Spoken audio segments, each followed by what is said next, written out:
13 things you probably didn't learn in sex ed, but definitely need to know. Glossing over sex ed isn't good for anyone. Let's be real, the amount of actual ed in sex ed classes can be pretty sketchy. Some schools don't even have formal sexual education, and others teach an abstinence-only curriculum that skips over info about birth control methods and STI protection, which isn't exactly helpful. In fact, research has shown that teens who get comprehensive sexual education, with all the nitty-gritty details, actually had a significantly lower risk of pregnancy than those who didn't. The more informed you are, the more likely you'll make smart decisions, so if your school sex ed program is seriously lacking, you'll probably need to fill in the gaps.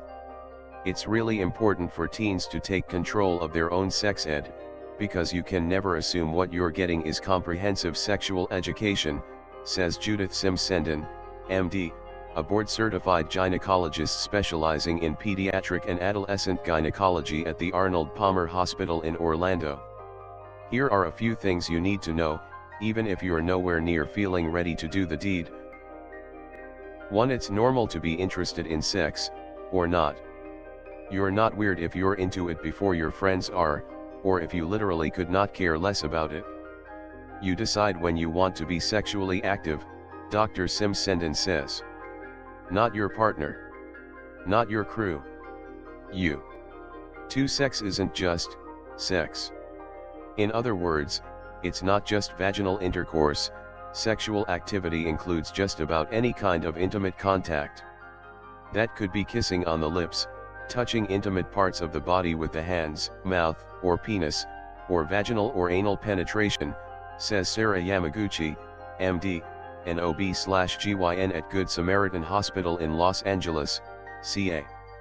So when your doctor asks about your sexual history, any of the above is fair game. And it's important to be honest, so they can tell you how to stay healthy and protect yourself. 3. How you define virginity is totally your call. For some people, virginity has a cut and dry definition. For others, it's a flexible concept, and kind of a heteronormative term, TBH. Whatever rings true for you is fine. As far as your gyno is concerned, what you're doing is more important than how you label it. We think of virginity as something that's really determined more by an individual and not by anybody else, Dr. Sims-Sendin says. It's not a medical diagnosis. 4. You can say no at any time. It's never too late to change your mind. You're literally inches away from doing the deed. You've done everything but. You said you were ready, but you're having second thoughts? You've already done it, but don't want to do it again? You had sex with your last B, but want to hold off this time? Whatever your reason is, it's valid, and totally fine to say no. It is never too late to change your mind, Dr. Yamaguchi says. Consent can be given and withdrawn at any point. If your partner is upset, then they are not the right person.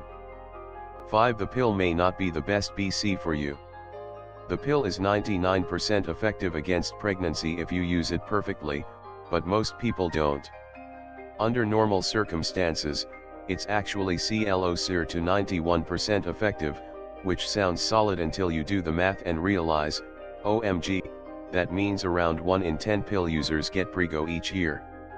If you're worried you won't remember to take it at the same time each day, Dr. Sims recommends asking your doctor about long-acting reversible contraceptives like birth control implants or the IUD instead. Just keep in mind that none of the above protect against sexually transmitted infections. 6. Condoms aren't foolproof. Condoms can help protect you from sexually transmitted infections like HIV, gonorrhea, chlamydia, and high-risk HPV, but they're not fail-safe, and they don't protect against everything. Condoms are not effective at preventing the transmission of herpes or warts, since those lesions can happen on an area not covered by the condom, Dr. Yamaguchi says. That's why STI testing is super important if you're sexually active. 7. In many cases, STI testing can be totally confidential. Many STIs are treatable, but we need to know you have them, Dr. Simsenden says. If you don't know you have them, they can cause long-term problems. Check your state's confidentiality laws. As long as you're over 13, you may be able to get tested without your doctor alerting your parents. 8. Your doctor should never judge you. Period. My patients all think they're going to ask me something shocking that I've never heard before, but I rarely hear a question that hasn't come up before, Dr. Yamaguchi says. We talk about vaginas and look at them all day. It may be an embarrassing area for you to discuss, but not for us. You should feel comfortable asking your gyno literally anything. If you get an unapproachable vibe from them, or they shade you for asking about your sexual health, it's time to find a new doc. 9. Masturbation is no biggie. It's not wrong, it's not weird, and it's not just for boys. It's okay to masturbate.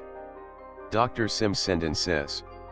Just because you're interested in sex, doesn't mean you have to have sex with somebody. You can make yourself happy. Masturbation never got anybody pregnant, never gave anyone an infection, and never dealt with relationship drama. 10. Sex should be enjoyable.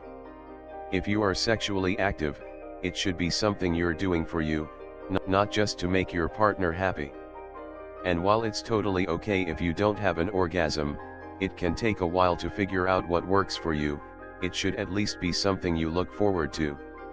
If you're dreading it, don't do it, Dr. Simsenden says. And if it's painful, talk to a doctor. 11. Your vagina doesn't look weird.